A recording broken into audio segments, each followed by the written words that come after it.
Heartless, Forbidden, Book 1. Written by Suzana Thompson. Narrated by Paulina Schubert. Chapter 28. Cade ambushed me in the school parking lot. His arms wrapped around my waist as I was shutting my car door, and he pulled me back against him. "Cade," I protested anxiously, "people will see us." "So?" he retorted. I broke free of his grasp and turned to face him. "They'll talk about us." "And?" he prompted. People can't see us," I told him, stumbling over my explanation. We're together, and I don't care who knows it," he proclaimed. "Even your dad?" I queried, "because I remember you telling me that he wouldn't be okay with this." "He won't find out," Cade replied. "He doesn't know anyone here, so he won't hear it from them. We don't have to hide that we're together." Despite my better judgment, hearing him describe us as together brightened my mood. "Together?" I asked, fishing for more confirmation. "As a couple," he clarified and stepped closer to me. "So, I'm your girlfriend?" I asked as he leaned in to kiss me. He stopped so close that I could feel his breath on my lips as he spoke. "Hell yes, you're my girlfriend." "You didn't ask if I want to be your girlfriend," I teased, although I was dying for him to kiss me. "Do you?" He kept moving closer by increments as he spoke the words. "Want to be my girlfriend, Lexi?" His lips were almost touching mine, and I was now desperate to feel them. "Yes," I breathed. "You didn't ask if I want to be your boyfriend," he said in a seductive voice. "Cade," I said in a pleading tone. "Yes," he responded in that soft, seductive tone and lightly grazed his lips over mine. The contact drove me wild, and I pressed myself against him as I kissed him hungrily. He reacted with equal ardor and devoured my mouth until the whistles and catcalls from around us ended my frenzy. I pulled back, breathing hard and mortified that I had forgotten that we had an audience.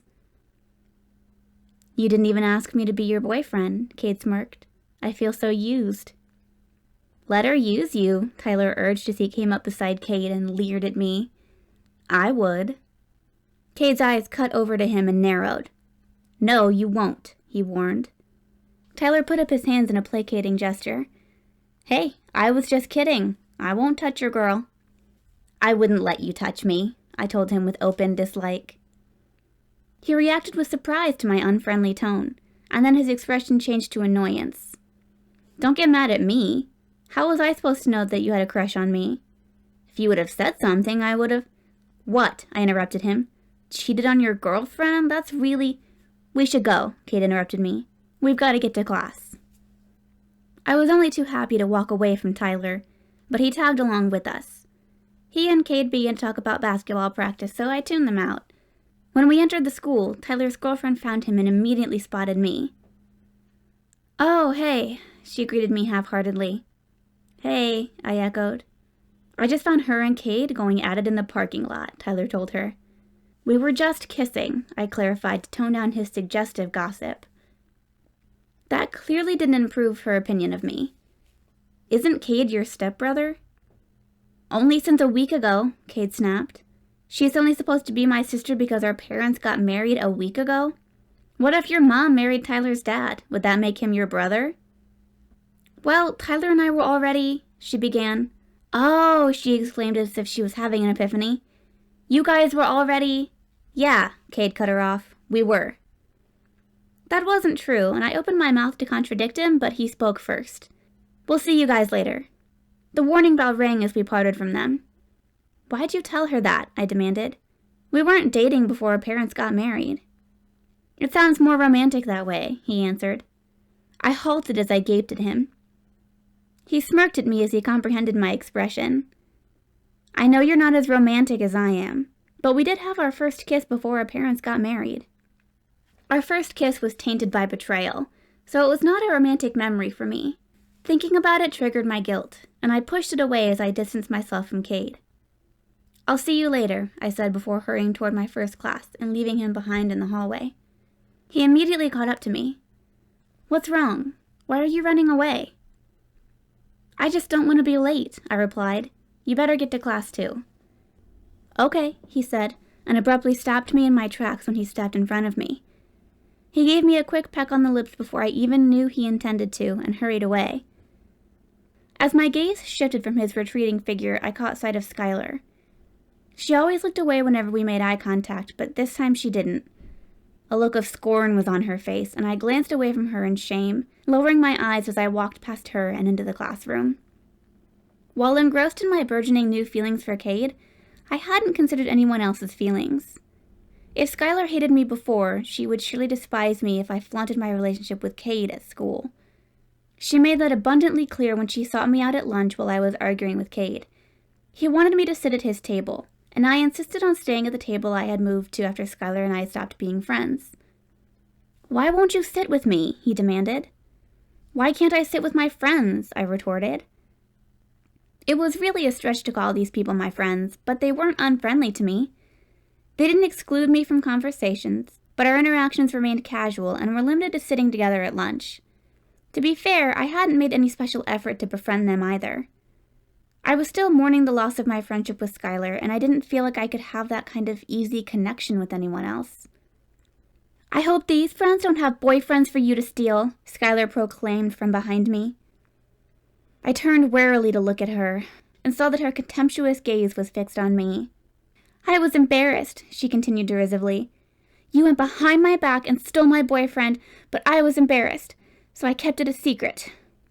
She then spoke to my lunch companions. "But Lexi wasn't embarrassed. She said that she was sorry, but she moved in with him. She said that she would do anything to get our friendship back. But I heard that she was making out in the parking lot with him in front of everyone this morning." She smiled thinly. She hopes that I can forgive her and give her another chance, though. I could feel all their eyes on me as I stood rooted to the spot in humiliation and shame. Skylar's gaze returned to me. "Nice clothes," she commented. "I guess it's okay for you to change your look for a guy. Whatever it takes, right?" "I like a cat fight as much as any other guy," Cade remarked. "But you're out of line. For one thing, I was never your boyfriend. We never even went out on one date." She didn't like being reminded of that, and her mouth compressed angrily. Her response was to go on the attack. "Why bother going on a date when you can just screw your stepsister whenever you want?" He regarded her with a shrewd gaze. "I wouldn't screw you," he threw out carelessly.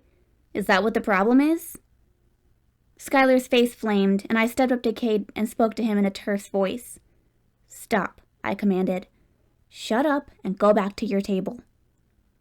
Skylar was already walking briskly away from us, and I turned to watch her. She kept going and left the cafeteria, and I hurried after her. I didn't see her in the hallway, so I assumed that she had gone into the nearest bathroom. My guess was correct, and I found her crying in front of the sinks. "Skylar," I began, wanting to comfort her.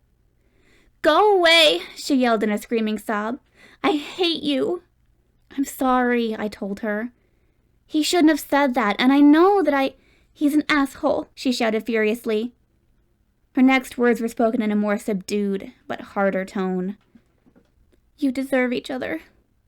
The asshole and the conniving bitch." She glanced up with her tear-stained face, and her gaze caught mine in the mirror. "I used to feel sorry for you, but the joke's on me. You got the guy I wanted, all the brand new clothes, the new car, and I heard you even had a party at your new house. It sure sounds like you're sorry." Swiping at her eyes, she took a shaky breath. "You know what? I'm done crying over this. He's not worth it, and you sure aren't worth it." She kept her back turned to me during those final words of contempt, and I felt like she had nothing more to say to me. So I slunk out of the bathroom with my head lowered in acknowledgement of my blame. I had left my uneaten lunch on the table in the cafeteria, but I now had no appetite for food. I hadn't planned to call my mom to come get me, but I went to the nurse and told her I was sick. It wasn't a lie. My stomach was roiling with anxiety and guilt. "I knew I should have called you off," Mom said when she picked me up. "I'm glad you didn't," I replied. "Today made me realize something. I think I want to transfer to that other school." "Oh, that's wonderful," she exclaimed. "It'll be so much closer to home, and I really think you'll like it there." Whether or not I would like it there didn't concern me.